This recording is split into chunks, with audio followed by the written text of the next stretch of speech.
never more important than it right now is the differentiation. What do you offer that is different from your competitors? Being very clear on that and having that clear communication that you want, regardless of channel. If you don't have differentiation, it's going to be a challenge. I think so often we try to decode what we see to be as behavior in the outside world, when in reality, I think we should be asking, what can we induce? Part of the problem many retailers have had, recently at least, is that they've tried to make sense of what's a really unclear set of signals that are coming through. And in actuality, it would be much easier to say, what's actually within our purview? What are we in control of? What can we induce? What kind of behaviors? Where do we want consumers to show up? Where do we think they might be that we haven't tapped them previously? And I think that starts to give you a much better understanding of what channels should you be using, what's that mix look like in those channels. Because when you can start to think, okay, well, I have good control over this, and I think there's a population there, it helps you make the clearer understanding of where are the investment opportunities in terms of pushing things through, where you should potentially be pulling back. But I think too often it's about saying, well, it's just a really unclear set of messages coming through, so let's just chase all of them simultaneously. To the point, who we're targeting, what we're trying to say to them, and how we're going to solve their problems. I'm just trying to think of this internally in terms of trying to create that vision for the future and for that vision to be commonly felt within the organization. And I think there's often been quite big disconnects between the guys at the top saying, no, this is where we're going, and having that transmitted all the way through to the shop floor, to the warehouse, wherever it might be, the delivery drivers, so that they all align with that vision. Welcome, and thank you for joining me today. My name is Gary Newberry. I'm a senior executive on call, helping businesses in the make, move, sell flow of consumer goods and services.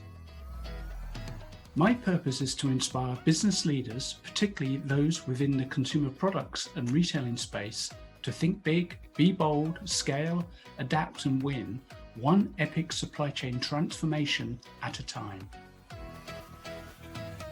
There's additional content available through my website, RetailAID.ca, or on my YouTube channel, RetailAID. Be sure to check it out. As the business world faces much volatility, uncertainty, complexity, and ambiguity, organizations need to be tapping into resources with an inside edge on transitioning their teams to be agile, innovative, and digital, with thought leaders, experts, and senior executives who have mastery of operational turnarounds and strategic transformations to help reorientate their enterprises. There's great material to get through here, so let's get started.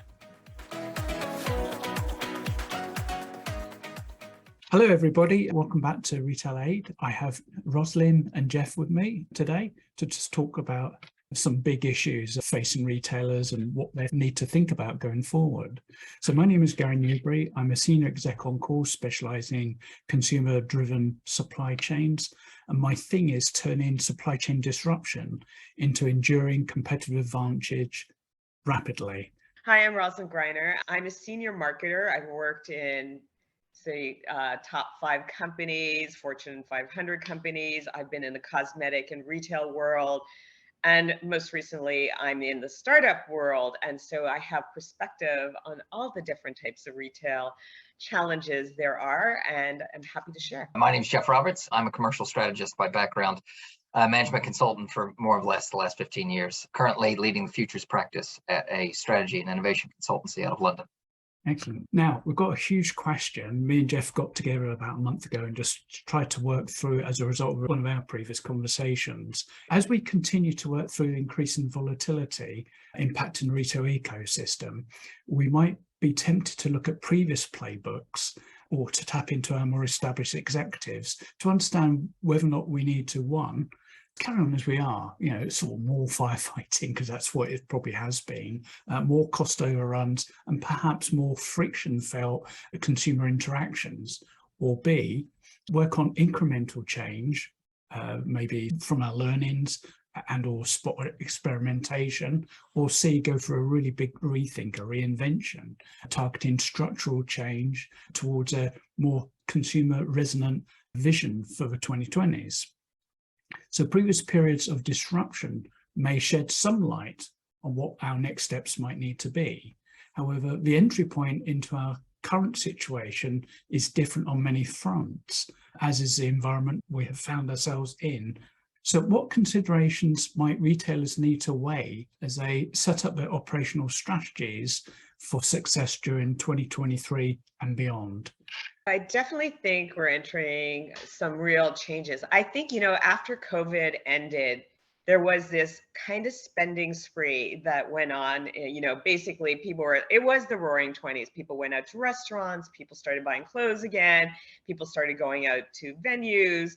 Then suddenly it all came to a grinding halt when the war in Ukraine. And now people are like having to contend with rising prices. And again, I do think a lot of retailers took advantage to obviously offset some of their cost overruns by increasing their prices, which with the hope that this would kind of stall the spending or not stall the spending. We haven't seen a stall in spending at the upper echelons of the prestige sector, but I think we are starting to see a softening of retail spending, especially in apparel. It was down month on month, and it's also down year on year. So it's not recovering. And also a lot of retailers with all the supply chain issues ordered what they thought was the right thing. In some cases, they guessed wrong with a lot of athleisure, which people wanted to destroy after COVID, or whatever is happening right now. People are just looking at what they can spend their money on, and they're choosing to spend it more on basically going out. Travel is crazy, as we've seen at the airports. And fundamentally, we're seeing a lot of disruption of leadership at the top of many of these companies. I've never seen so many CEOs being ousted or leaving voluntarily because they're just shaking their heads saying, I don't know how to manage through this very transformative change. And so there's a lot of challenges ahead. I've been following, I don't know if you follow Derek Thompson, he's a writer for The Atlantic. He's been doing a great piece on sort of just the nothing makes sense economy, he describes it. So it's a host of just bizarre signals depending on where you are. And I think, so for me, I think it's the big takeaway would be is that it's I don't mean to sound as equivocative as it will, but it's a horses for courses argument, right? Is that what you're saying in the United States is wildly different than what we're saying perhaps in the UK where I'm currently living. It's a very, very different operating environment as a result of that. And so I think probably to one of your earlier questions, Gary, at the beginning, is I think we need to be careful in terms of what kind of parallels we draw. So I think there's an immediate need to look to the past as guidance for how you wouldn't necessarily take a step into the future and what that might look like. But I think we can take oftentimes the wrong lessons from the past. And I think particularly given on where you are, wildly different structural reasons for why we're saying what we're saying. I think Roslyn raises a really good point that, a number of retailers, particularly those in apparel, made big bets on things that we thought would be a continuing trend, which died almost as rapidly as it seemed to have started. And as a result, are sitting on enormous inventories, which now are having to mark down and result. And so it's a really complicated environment. So I think probably the first big lesson seems to be is really sort of figure out what signals are the appropriate ones to take. Coming back to those three options, one of the thoughts I had is that although it would be pretty nice to be able to say, here's a bucket of activity we could do, A, B, C, and run those decisions or run those strategies on the basis that we run retailers in silos. Oh, let's not do any more firefighting at all. Let's just do this learning thing and don't worry about that reinvention. I think that we continue to be faced with an array of options, of which none of them can actually be fully turned off. I think that we are going to carry on doing some degrees of firefighting to many of the areas that Roslyn talked about. We've got a constantly changing world, and it seems to be accelerating. To end up with one strategy is incredibly difficult to imagine that we could get there within one retail, given all the changes that we're experiencing, changing in inflationary pressures and what that means to consumers and how they're interpreting this, and particularly in Canada, where we have very high debt positions. And although the pandemic may have changed that, I think that we will find ourselves as a retailer trying to address one thing, and now our consumers aren't in line with that, and we may miss out quite significantly. I think it's really interesting that a lot of retailers adjusted their retail footprint, and looked at, the economies of their real estate holdings. And a lot of them actually went bankrupt, mostly just to readjust their retail footprint. I think that retail and online is now basically, it's merged. It's one channel and they both feed off each other. Even more importantly, working in the startup environment where we see the cost of media rising, especially on Facebook, and it's not as efficient, and the privacy issues that we contend with, that brick and mortar becomes even more important in terms of customer acquisition and lowering our CAC costs. And also social media. And really, this is a time to really be very close to the consumer and really understand what it is that they want from retailers, what it is they want. Because at the end of the day, let's not guess when we can actually speak to the consumer and really understand what they're looking for and meet their needs as we need to. But I think retailers are going to have to remain agile and really adjust. COVID was a sort of a isolated moment in time. And we see what happened with Peloton and all of the, connected devices. They've kind of imploded right now.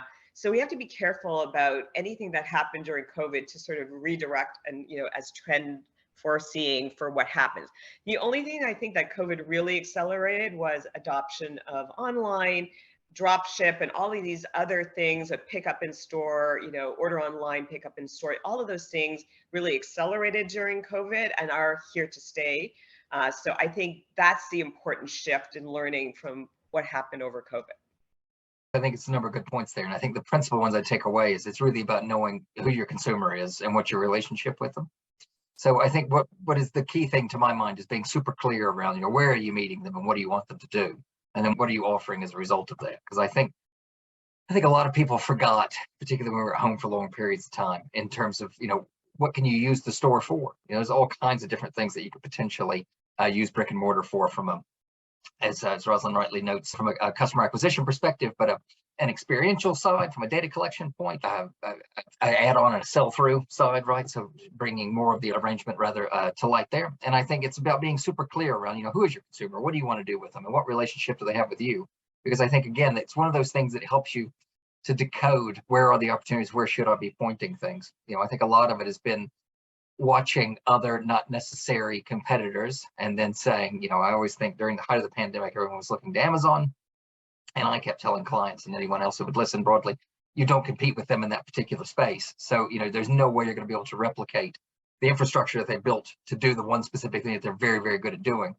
And so try to find other points of connection, because you have a different consumer looking for different things. I had the same consumer, but coming to you for a wildly different type of thing. And so I think that's the critical thing from my mind, is understanding what that relationship is between your consumer and yourself, and what you can potentially funnel through that. I think one of the assumptions that is embedded into that, your consumer phrase, is that we have targeted, we have created a clarification as to who our target consumer is. And I think that we've been through a long period of time where kind of any consumer who comes into our stores, goes onto the website, is good enough. And then we have always data feed coming in. We've been trying to override in some kind of meta target on top of that. And I think that's been a challenge to many retailers to say, well, we can't lose any of this revenue because it, we're quite sales orientated as opposed to necessarily bottom line orientated. I think this is a time for us to be absolutely crystal clear about who our target segment is, what their behaviors are, and what they're looking for, much to the same that you were saying there, Jeff. And it's a leap from our consumers, who, by whichever channel, whichever way they come to us, to this is our target consumer. And I think this is a very, very important step that retailers need to make to be able to then define how to differentiate themselves from the other people. They may get some of the old consumers coming back into their stores and website. That's kind of periphery. That's great, but not the target. And actually looking at the signals that the targets are giving them, because at the moment they may be confused with all the other stuff that's going on and not be clear about those important messages. I think so often we try to decode what we see to be as behavior in the outside world, when in reality, I think we should be asking, what can we induce? So I think part of the problem I think many retailers have had recently, at least, is that they've tried to make sense of what's a really unclear set of signals that are coming through. And in actuality, it would be much easier to say, what's actually within our purview? What are we in control of? What can we induce? What kind of behaviors? Where do we want consumers to show up? Where do we think they might be that we haven't tapped them previously? And I think that starts to give you a much better understanding of I mean, we've talked about this several times on the show, which is, what channel should you be using? What's that mix look like in those channels? Because when you can start to think, okay, well, I have good control over this, and I think there's a population there, it helps you make the clearer understanding of where are the investment opportunities in terms of pushing things through, where you should potentially be pulling back. But I think too often it's about saying, well, it's just a really unclear set of messages coming through, so let's just chase all of them simultaneously. And I think that's led to a great deal of confusion that we're saying, well, it's causing a lot of places that didn't have very strong operational infrastructure to begin with. We're seeing them topple over now, that things are once again shifting. I think you make a really good point, Jeff, about different channels and really examining, what channels we're looking at. And I think we're seeing like partnerships with different brands or like-minded brands to really align and symbiotically feed each other audiences, right? And I think some of the older methodology that we abandoned, like TV, direct mail, those things are coming into play again, which surprisingly everything old is new again, right? But I think social media channels, and obviously TikTok is a beast right now. It is growing leaps and bounds. And I could see that Meta is trying so hard to compete on every level with TikTok because they're definitely losing audiences there. But trying to understand and master those channels, you really need to bring in people on your team that really understand those channels and work with content creators in those specific channels because they're the masters of that. And that's how you're really going to connect with these new audiences that are out there that have to align, obviously, with your vision, your product strategy, and basically the communication strategy. And I think never more important than right now is the differentiation. What do you offer that is different from your competitors? Being very clear on that and having that clear communication that you want, regardless of channel. If you don't have differentiation, it's going to be a challenge. I think that's spot on, and it comes back, I think, to the earlier point I was making, which is around knowing who you are and what your relationship is. Because I think what we're seeing a lot of it is that there was a push to go into everything everywhere during the pandemic. I think rightfully so. It was an opportunity to experiment, which I think was great and rightly taken. But I think what was oftentimes done is it was done in a way that didn't allow them to learn anything as a result of it. So, we saw, I think about it, consumer products. You saw a lot of large consumer products companies go into D2C because it was a great opportunity. It gave a cover for experimentation. Obviously discovered that it was a ridiculously expensive way to deliver breakfast cereal. So they, pulled back from it. But what you can see is I think there was a lot of opportunity to explore things and then say, okay, where are we? But now that things are starting to balance out a bit. And again, because I say balance out, but there's this enormous, mixed set of signals that are coming through. But we're back out in the world, which seems a positive thing. It's really about using that as an opportunity to say, okay, who are we? I think that's the question that oftentimes isn't asked often enough. And who are we serving? I think that's the key point worth making there. To the point you're making there, Jeff, is who we're targeting, what we're trying to say to them, and how we're going to solve their problems.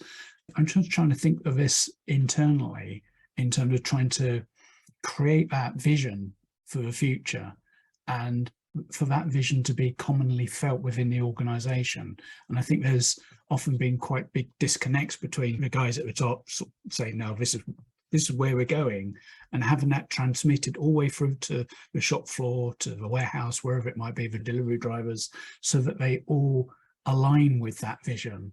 And I think this is one of the big challenges of retailing. You should be able to poke it in any part of the delivery process, the operational process, and get the same response. And I think that's got to be one of the big levers that for a retailer, if they can fully engage the teams that they work with, I think that provides the customer experience that we can dream of. We can write on a whiteboard and pencil out and say, this is what we want to do.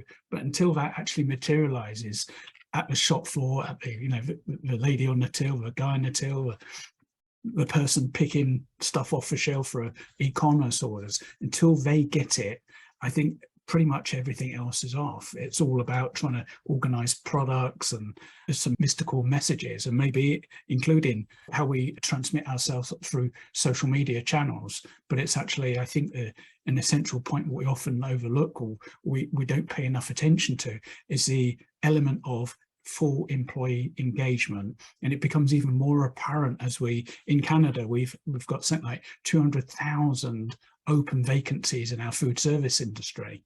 I mean, that's an enormous thing. You know, you go to a restaurant, you see half of the people that should be there trying to serve you. So given that as a platform for substantial organizational change and cultural change, I think that this is a very clear area where retailers, instead of thinking about, oh, we have to pay a bit more, we ought to be thinking about how do we not only attract people, but how do we keep them around us with a resonant message that puts them in a really good place, that they want to get up in the morning, want to rush to work, want to help our customers, our target customers, keep coming back to us. I think it's an interesting point, and you raise a good one, which is fundamentally, I think because it's a complex environment that we're operating in. I think it's the hardest thing to do in an environment like that is to do less. And so I think part of the issue that you've raised, which I think is one of the ones that speaks to a number of things, which is how do you get the organization focused on who you are and what you're serving, and then do fewer things to deliver that. Part of the case is it's just about layering on and not actual removal. I always think of the case of reporting to poor store managers and the amount of time they spend just responding to requests from head office or reports from head office, etc. So they spend so little time actually walking the floor as a result of that. So I think, one of the first things, as you rightly note, from an organizational perspective, I think is again, once you're clear on what you do and what that relationship is with the outside world, getting super clear around what are the things that are ultimately required to deliver it. And how do you do those in as limited or as clear and as concise a way with as few steps, it seems, as possible, so that you're not layering in additional work. And then also it's about, being clear beyond that. And I think one of the big things that we've seen on talent side is that, yes, pay is certainly a big part of it. But I think, offering a career path, what exactly is the career path? And it's it's that clarity within inside the organization around, this is what we're doing, this is why we're doing, this is how we're doing it. And this is how my piece of that process plays out. And this is how, when I've accomplished A, B, and C across that process, what my career trajectory looks like within the business. Where does it go? Because I think one of the fundamentally fabulous things about retail in general is that there's so much complexity internally, right? So you've got this huge amount of variety. I mean that in a very positive way. This huge amount of variety inside of the organization, and I think oftentimes it's seen as a drag and not as something that can be a real lure. I think for me, what was super interesting and what attracted me to retail in the first place is the idea that you have everything from property to supply chain to marketing to finance, from to customer service, all under a single umbrella of a single organization. And you have to get all those pieces to fit together. And so I think there's a huge opportunity there, I think, for retailers to really think about that, not necessarily as a drag or as complexity to be managed, which it most certainly is, but that there is a certain amount of positivity that emerges from that. There's a great deal of interest that you can create within the organization, and you can use that to develop and expand people as part of that. But it requires, I think, fundamentally knowing who you are, what you stand for, how you do it, being able to communicate that quite clearly, but then being able to say, okay, this is how I translate that into a career. Jeff, you make such good points. I think the difference, like when I compare the United States to Canada, Nordstrom was a career. They showed you how you could get from being, on the floor to being store manager. They actually encouraged and trained people. And I think people were more dedicated in that environment. In Canada, retail was seen as that kind of like, I graduated from college, I need to earn some bucks, but I'm going to go on and do something completely different. So it was always a very transitory career path. It was never regarded as a real career path that you can start and spend your time in retail and really grow into it. I think I won't say that you can make that as a uniform statement across all retailers, but I would say predominantly the mindset of that is there. Same thing in the service industry, Gary, that you made a point that you can't get a server. But I think fundamentally, when they were all laid off during COVID and we shut down our restaurants for a very long period of time, they had the opportunity to retrain and go into other career paths that paid more money. So I kind of understand why we're suffering from that. I mean, automation is kind of dealing with that in the fast food industry, but it doesn't really operate in a fine restaurant environment. So they're still challenged.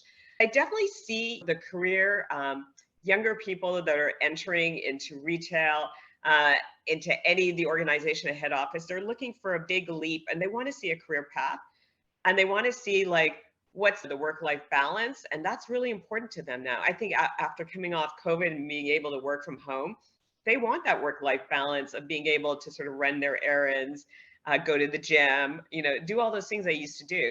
So I don't think that's going away. And so that's really transforming the workforce. And I think, employers and retailers are having to contend with that. Jeff, I love that point about doing less to be more focused. And actually, it was my second point I wanted to raise, and you put it much more eloquently than I could ever attempt to do. But I think with that complexity of having these modules within a retailer, everyone has their own agenda going on. And I think that one of the primary drivers of moving forward during this time of incredible uncertainty is to be in control of what we're trying to do here, rather than letting all these things do their own thing, because we don't necessarily quite understand them. But we know for the last 2.5 years, the supply chain has been top of mind. How do we get the stock onto the shelf, especially with extended supply chains based out of the Far East, etc. But if you go and prod, I suspect many CEOs, they may know that as an issue, but they won't necessarily understand the complexity of what's involved, and therefore how to change that. Because I'm suggesting that we need fundamentally new supply chain designs, and I don't want to take us down the supply chain funnel as such, but the fact that we can have CEOs, and it can be for any business, not just retail, but we have CEOs who sit on top of a range of different departments, and their skill is just to be able to articulate a vision and then feed that into the different areas in a language that they may be able to understand or not.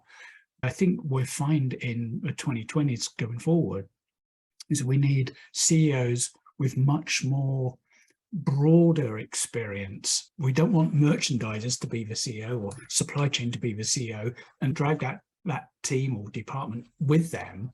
I think we need more broader based CEOs who can understand the things that we haven't necessarily had as clearly apparent within retailers, like the proper marketing activities that should be going on. We have marketing comms, we don't have marketing, as a way of trying to understand where those white spaces are and where we can get into those white spaces and set up a clearly differentiated proposition.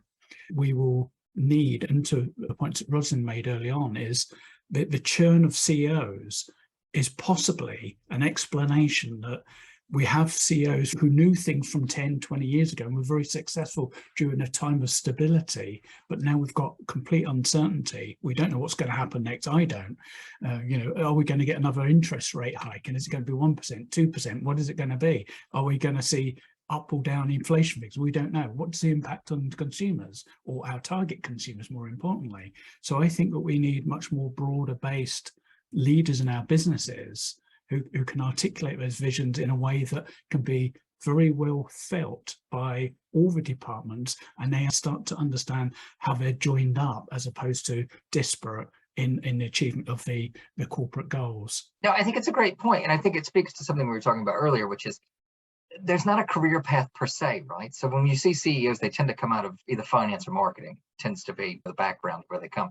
And as a result, what that means is they have a view of the organization. It's not necessarily bad, but it's a particular perch from which to understand what the thing looks like. And I think as a result of that, because, and Roslyn made this point, I think, really well earlier, which is because we treat retail generally as a short-term job, effectively, right? It's rarely, if ever, I know, at least with the retailers that I know, there's been a great deal of cutback on, say, management trainee programs, things that used to bring you through, circulate you through the business, let you see all aspects of it, and then advance you up the chain. Now, that's part of a wider trend that we're saying. It's not just retail, right? Is that everyone's spending less time in roles overall, and as a result, having more fractured careers as a result of it.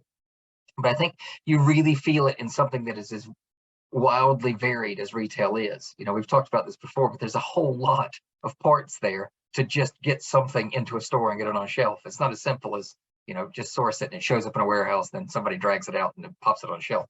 There's a whole bunch of other things that need to happen there. And I think it's a difficulty. It's a complex environment to start with, but also because people don't necessarily understand how the pieces fit together, right? It's not necessarily puzzle pieces. It's more like a watch where they're layered over one another. Some pieces actually connect to much lower order things and some to higher order things. And as a result, it makes it very, very difficult to figure out how you manage this thing effectively if you're not super clear on what you're supposed to be doing, how you're going to do it, what's your key points of differentiation. It's all the things that you've already pointed to, but knowing all those things is oftentimes very difficult. because, your job traditionally was to make sure the numbers were hit, or your job specifically was to raise awareness and to get footfall through the door, and not necessarily to know how the pieces connected to make that happen, from someone on the shop floor all the way back to somebody managing accounts receivable. All parts hugely involved with delivering the actual experience, but difficult if you haven't seen it from all those angles. It's interesting because in marketing, it used to be traditionally, how do you get traffic into the store, right? And there was one easy way to do that. It was call Black Friday or have a massive sale, right? So we never talked about the quality of sale. We never talked about profitability. We were saying there's quick and easy fixes for everything. If you want to raise traffic, basically either you have a new product launch or you have a sale, right? And now people are starting to think, quality of sale, profitability. I mean, that's the thing that was the downfall of many of the direct-to-consumer players that had massive uplifts because they were selling tons of product. Media was cheap and they were just getting people through the door, but they didn't really look at how the product was constructed. Did they have efficiencies? Were they making a bottom line because they were spending as much as they were bringing in? And now that's all kind of ground to a halt. And I think that's why we're seeing all the DTC players opening stores or looking at wholesale partnerships. But those are really tough things to do, and you can't really do them quickly. That's the thing. And they don't really yield the benefits quickly. We're seeing that with Warby Parker, that I think is a really good retailer, has a really good proposition, but still is struggling with profitability. And so there's nothing fundamentally wrong with them, but it's the patience of venture capitalists. And right now, all the quick money has dried up and their patience has dried up. And you see the pressure of Kohl's, let's sell to whoever's going to buy you. So there's a lot of pressure out there to perform. There's still that sort of tension between the venture capitalists who, hold the pocketbooks and the money, the high debt of some of these retailers, and their need to so there's going to be a lot of, moving parts as far as sales and mergers and acquisitions. And some people, unfortunately, are just going to basically close their doors because they just can't, overwhelmingly manage their debt. We're going to see a lot of transition. But again, it's I think you're right. It's focus. What's going to be, it's like the 80-20 rule. What's the 20% I really need to do that accounts for 80% of the business, right? And that's what we need to be focused on. I do think managing your costs is really important during this period of, transformation or uncertainty. I do think there's a lot of cost control going on. People are streamlining their organizational structures. There's a lot of people being let go, flattening of organizational structures. So I do think controlling your costs at every aspect of the value chain is going on and needs to go on so that you can invest in the right areas to drive the business forward. If we controlling costs, but often is interpreted as cost cutting, is if we cast our mind back even just to the entry into the Great Recession, and even more recently the pandemic, the people who got it in the neck first were marketing, and then it followed by HR, and then possibly actual retail staff. And there's that playbook is actually the opposite of what may need to be going on. But for some of the points you raised earlier, Roslyn, that it can be quite hard to actually understand where we should be spending our money in terms of marketing comms, where that money is best spent. We may see attribution, we may question the basis of attribution because it may be done to present a certain way. To say, look, we're doing great on TikTok, or we should really be in the metaverse and whatever it is. But I think we've got a very difficult time ahead of us for retailers to try to pick our way through this. One of the things that Simeon said in the past with his team, he suggested if a retailer took the view and put their price up by 25%, obviously I guess he meant also figure out a differentiation around that. But in simple maths term, if you put your price up by 25% and you lose 40% of your business, you would still be net profitable compared to where many retailers find themselves. And I think that, to Jeff's point about doing less is can be more. I think that retailers really need to slim down their proposition, all aspects of that, look for those clues in the data that supports the target customer, and work out what else they need to do to continue those relationships with those target consumers, and allow the rest go to one side and end up being potentially much more profitable and create much more brand loyalty as a result of that.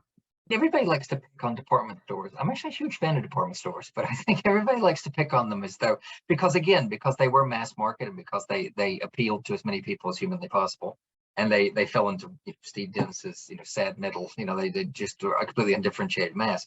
But I think if you look at things that have come in to replace what was considered I'll look through a North American lens. You think about Walmart, Target, things along those lines that have, to my mind, replaced the traditional department store in many ways. I mean, obviously they play at a different price point than traditional department stores did, but it makes, what they've done is they've been very, very clear around what made them win, right? So it was a clear around assortment and price. And then to a certain degree with ease of delivery, Walmart's gotten very good at that in terms of playing every imaginable mechanism one can do to get it in the consumer hand as fast as possible. But I think there's an opportunity again about just sort of saying, everybody keeps saying, oh, the department store's dead, etc. And it was saying, well, not necessarily, right? It just, at the lower end of the price point, it thrives because they've been very clear on what they've done. They've used their scale to their advantage. But you compare that to, say, a Penny's or a Sears, or I'm digging deep in the vaults now because there's more or less dead propositions for a while now. But you look at it at Penny's or a Sears or even Macy's, who's doing a little bit of a turnaround. I was in New York a few months ago and went by the one on 34th, and you could see pockets of improvement, but it was still not necessarily there. And I think again, you can be mass market without necessarily having to be all things to all people by knowing what niche you actually serve. And I think you're right when you say let the rest fall away. I don't mean that in a to hell with everyone, but in a sense of being super clear on who your particular buyer set is and do the best you can to deliver to that. And I think it's the trying to capture every imaginable segment of the markets where you fall down. It's a problem that you tend to see in smaller organizations where they think, any revenue is good revenue, and they chase it relentlessly. And what you find is that's an easy way to knock yourself over, because you can't be, even when you're large, you can't be all things to all people. And I think that's something that bears remembering that's oftentimes forgotten. That's a very valid point, because a lot of brands start out wanting to chase youth, and it's like, we are targeting millennial Gen Z because they feel like they have the longest lifetime value to kind of transform that customer. But they're ignoring the fact that a lot of the disposable income is sort of like the elder millennial, the boomers, who actually have a lot of disposable income, but have nowhere to shop because nobody's focusing on them and giving them an experience. So I really feel like I always say, like, don't ignore certain segments of the market because you don't think they're desirable, because today diversity, inclusion, people are really like, there's opportunities and white space out there if you focus on those consumers with a proposition that's really compelling and interesting. Trying to chase the same consumer, we just end up in the same place, and that is, I think, a little bit of the downfall of new brands when they're starting out saying, who's my target market? Or it's too broad, as you say, which is, I'm just going to do 18 to 64, like, that's not possible either. So it's really putting your lens on and saying, where is the white space that I can differentiate myself? Because everybody wants to play in the sexy part of the market. And sometimes there's a lot of money to be made in the not so sexy part of the market that people overlook as, when they're positioning their product lines. It's almost as if it's unfashionable to say, we focus on Gen X and baby boomers because they're past. No, they're in their prime. They've probably paid off their mortgage, depending on the circumstances. They may or may not have sat through the pandemic with, the full wages, etc. And they've paid for most of life's pleasure. They might have their kids in the basement, but aside from that, versus a millennial or Gen Z who've perhaps just come out of college, full of debt, maybe tried to enter into a family full of debt. So their disposable income is relatively restricted, their lifetime value over a long period of time. But from a retail point of view, you've got to be thinking 3 to 5 years out, and maybe the boomers and Gen X are the ones that, unfashionable though it may sound to say, our focus is on those trends within those segments. Is there any last thoughts before we wrap up? It's going to be really interesting to see how companies deal with this time period of uncertainty. And I think the ones that are going to win are the ones that are investing in marketing, are investing in innovation, because innovation fuels future growth. And so this is the time period to not sort of close the doors on innovation and testing and learning. I do feel like it's really important to test and learn during this time period because we can't lean on the past to sort of direct the future. So I do think there has to be a very agile mindset. And I think a mindset that's really, about test and learn and moving forward, because it's only through that we're going to survive this time period that I think we will survive. I think this is like a short-term thing. Once the whole gas prices kind of neutralize, I mean, jobs have never been more plentiful. People are still willing to go out and spend. So I'm not as, doom and gloom in terms of the future right now. I would simply support that. It's a weird set of signals present. So I think it's the opportunity to really think about, we're seeing some weird signals, but which ones actually apply to us? So I think it's an opportunity to reflect on who you are. And I cannot say loudly enough how wholeheartedly I support Roslyn's point. It's invest in marketing and invest in innovation. Those are the key things that are going to get you through this. But do it under the auspices of understanding who you are and who you service, or who you would like to service in future. So that, that's the way you keep the lights on. And my final thought was, and it's triggered by Roslyn's thought about the agile mindset. And I think that perhaps me and Jeff might rephrase that as a growth mindset, the ability to think that you can beat this, but you don't know, right now, you haven't got all the answers. Whereas people with a fixed mindset have all the answers. And that may be some of the issues as to why some retailers may struggle. The information may be out there. The clues, fragments of information may be presented but not understood because they don't fit into a clearly defined, preordained way of thinking. I think we should be looking for people across retail, leaders all the way through to shop floor workers with growth mindset. We can crush this, but we haven't got all the information yet, but we're going to be pretty determined in our resolution to try to get to that great position. So on that note, I'd like to thank Roslyn and Jeff for sharing their views and contributing to this conversation, and catch everybody up on the next time. Thank you, everybody. Thank you for listening today. I hope the information has been valuable for you and your team. You can connect with me via the website retail.ca and go to the contact page, or via LinkedIn by typing linkedin.com/in/last-mile. Look forward to hearing from you and playing an active part with your supply chain and your business's transformation as you start to act boldly, think big, scale, adapt, and win.